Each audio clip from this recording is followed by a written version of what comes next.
The very first morning in my new home, I opened the door with a cup of coffee in my hand, and there it was, an HOA violation notice taped to the wood like a scarlet letter. 72 hours to prove I belonged in my own house or face fines. I had just closed on this property with cash deed in my name, and yet suddenly I was a trespasser on my own front step. Act 1. The conflict begins. I should have been unpacking boxes, hanging curtains, maybe planting flowers in the yard. Instead, I was dealing with Patricia Consincade, the self-appointed queen of Willow Lane. You could hear her heels before you saw her sharp little clicks against the pavement like gunfire announcing her arrival. Clipboard in hand, sunglasses hiding eyes that judged everything. "Are you aware of the HOA guidelines?" she barked that first day while I was hauling boxes from the moving truck. I said morning with a polite smile. She didn't return it. "Renters aren't permitted here. This is a community of homeowners." I blinked. "I live here now."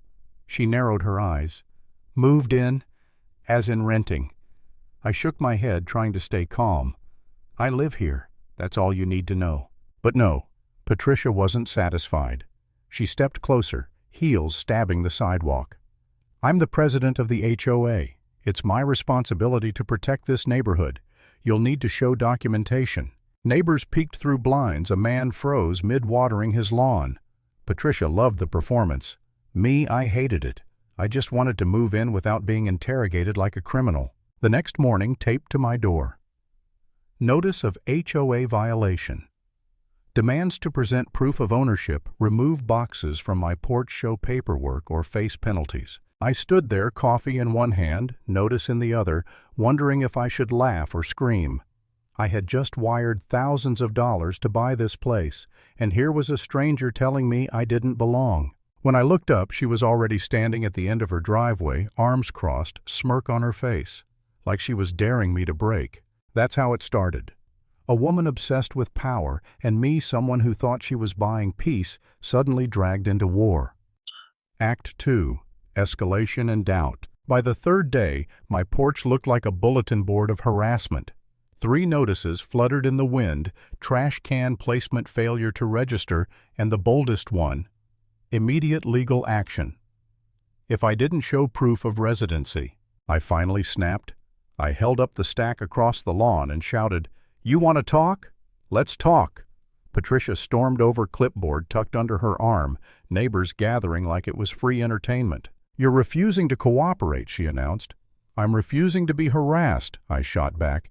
"This isn't harassment, this is enforcement." I laughed out loud. Enforcement. For boxes on a porch. This isn't about rules, this is about you not wanting me here. And the truth hung there heavy, daring her to deny it. But Patricia leaned in, voice rising. "Everything about you screams tenant. Tenants lower property values." Neighbors shifted uneasily. Some looked away, some whispered. They heard it.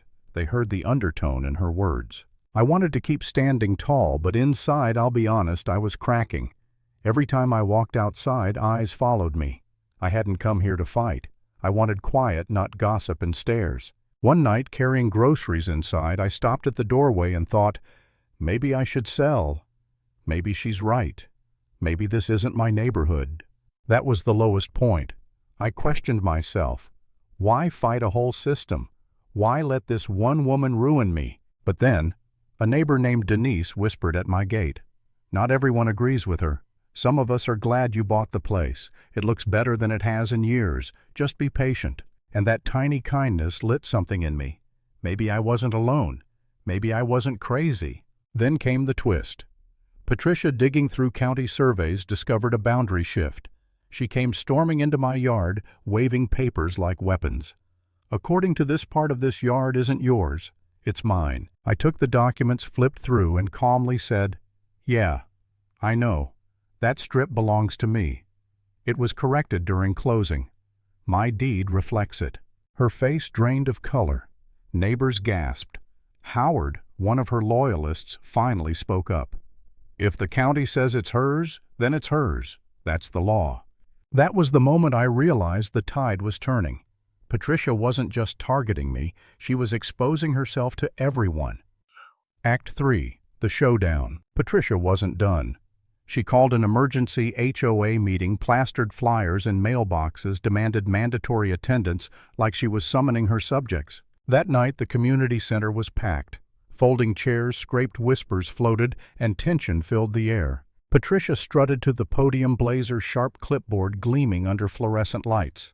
She launched into her speech, "I have protected this neighborhood for over a decade. Property values are strong because I enforce the rules. But now one resident refuses to comply, undermines our structure, claims land that has been mine for years." She turned her eyes on me like I was the villain of the story. I stood slowly. My chair scraped the floor. My hands shook, but my voice didn't. Let's be clear. I am not a tenant. I purchased my home outright. The deed is in my name. Every violation taped to my door was baseless. And yes, the survey shifted. That wasn't my doing. That was the county's. I'm not here to fight for power. I'm here for respect. Silence. Then a few claps. Then more. Patricia's lips tightened. Howard stood up again. "With all due respect, Patricia, you made this personal. From the minute she moved in, you went after her with threats and gossip. That's not leadership, that's harassment." A rumble of agreement spread. Patricia banged the podium. "I will not be disrespected. I've given years of service, and I won't let one outsider destroy it. I didn't raise my voice. I didn't need to. I just said respect isn't built on control. It's built on fairness." And the room erupted, full applause, loud and clear. That's when Denise stood and said, "I motion for a vote." Ballots were passed, scribbled, dropped into a box at the front. The count felt like forever. Finally. Confidence in current HOA President 9. No confidence 27. The air shifted. Patricia's face crumbled, her grip on the podium white-knuckled. "This is a mistake," she stammered. "You'll regret this." But no one was listening anymore. I sat back down, my heart racing. I didn't smile. I wasn't celebrating. I just exhaled. After weeks of being treated like an intruder, the truth had finally won. Closing line lesson. Power built on fear always collapses, but respect lasts.